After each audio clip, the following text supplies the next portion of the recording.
or masks or things to help people address and prevent them from getting COVID. That was his focus.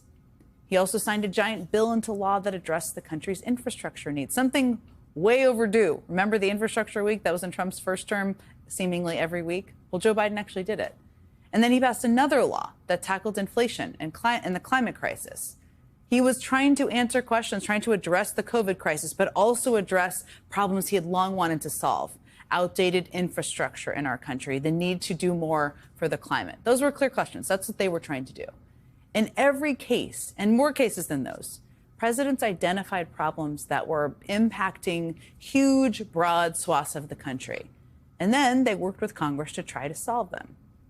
Which brings me to a big, unanswered question about Donald Trump's big, ugly bill, which now heads to his desk after passing by the narrowest of margins this afternoon. What exactly is the problem this legislation is trying to solve? What exactly did Donald Trump and his team sit in a room and think, you know what, we have two houses of Congress, we have the White House, we're going to try to solve this big problem? Republicans have never even tried to answer that question, not coherently at least. But looking what is in the bill, it's pretty clear to me that the problem they were seeking to address is, I guess, that the wealthy in this country have too little and they pay too much in taxes and the poor have too much. It's the only thing that makes sense.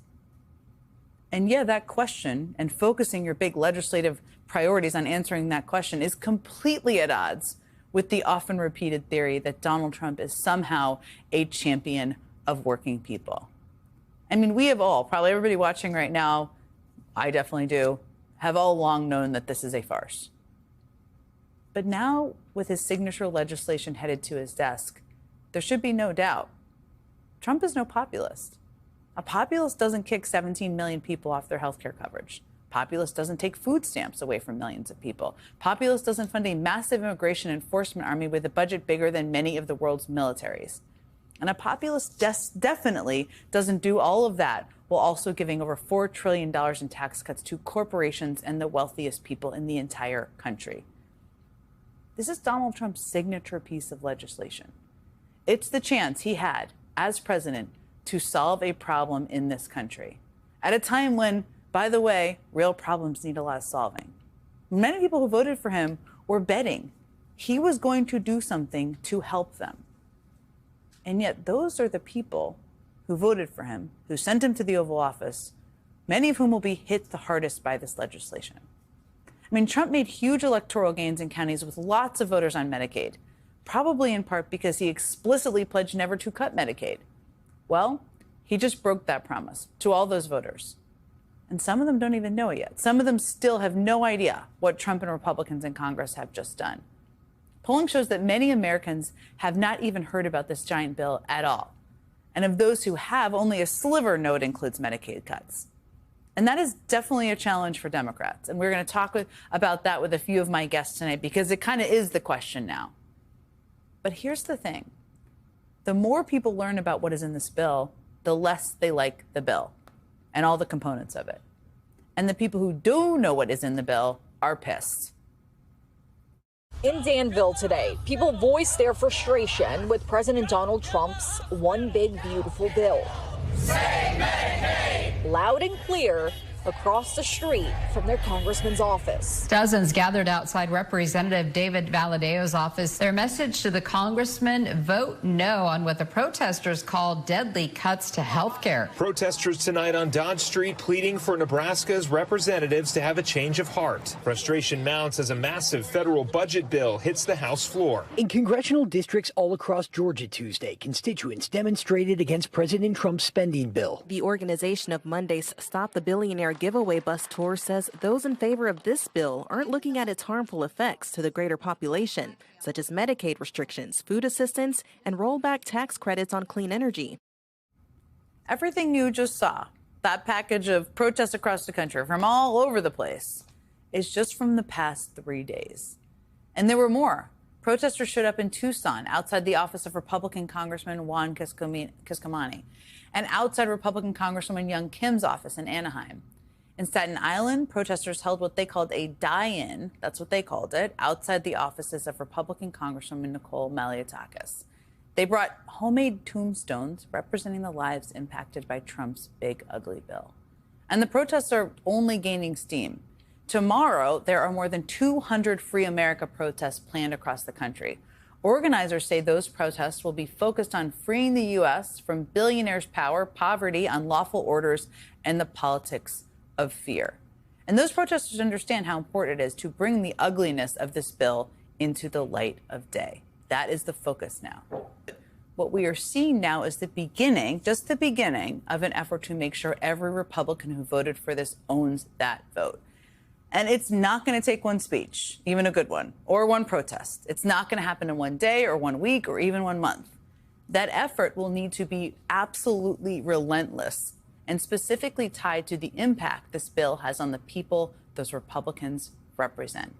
And it's going to take the people who fought against it, too, also being relentless, tirelessly reminding people of the damage these Republicans just did with this bill. See, even before this all really kicks in, people are protesting. People are letting it be known this doesn't represent them. This bill fails the American working class. And the American working class is 99%, right? Like often the distinction between, the poor and the working class and the middle class. And I understand that, like there are distinctions, but really there's the 99%, the workers, and then the economic elite. And the economic elite, they love this bill, and the broad working class hates it. And that includes a lot of Republicans. They don't like it.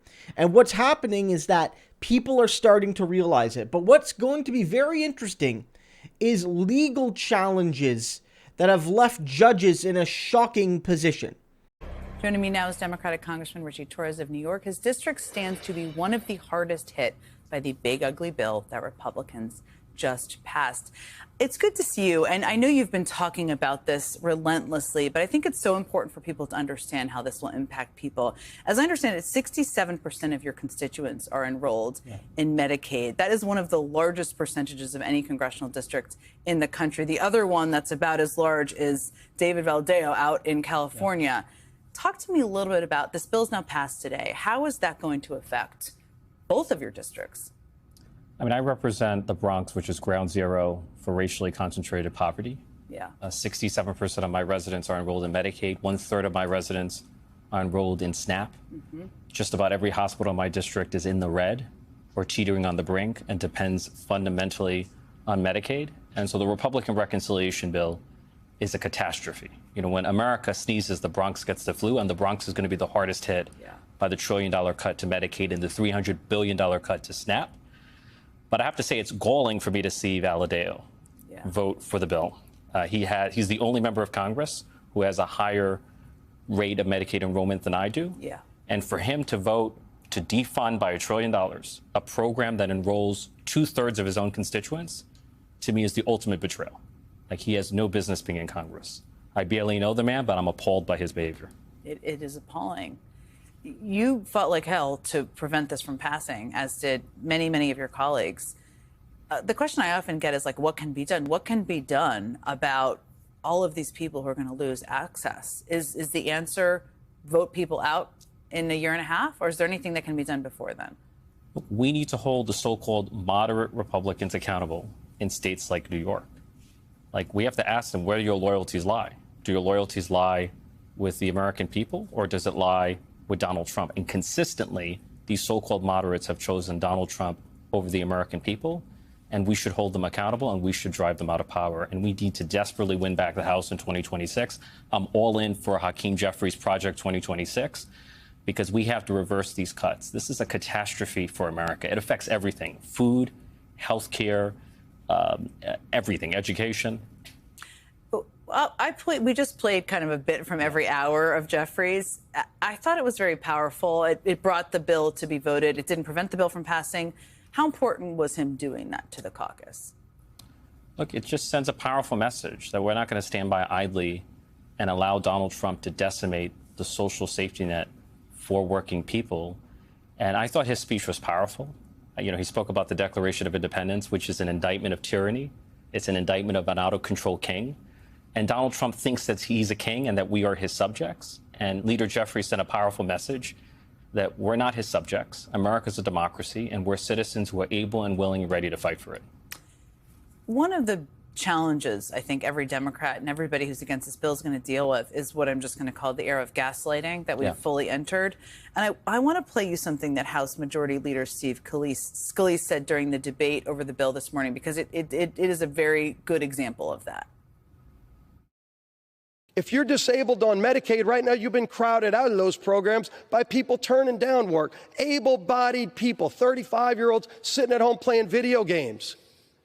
They're going to now have to go get a job. That's right. And by the way, that's a good thing for them. Their mom doesn't want them sitting in the basement playing video games anyway. But now it no longer will be crowding out Medicaid for the truly needy people who deserve it.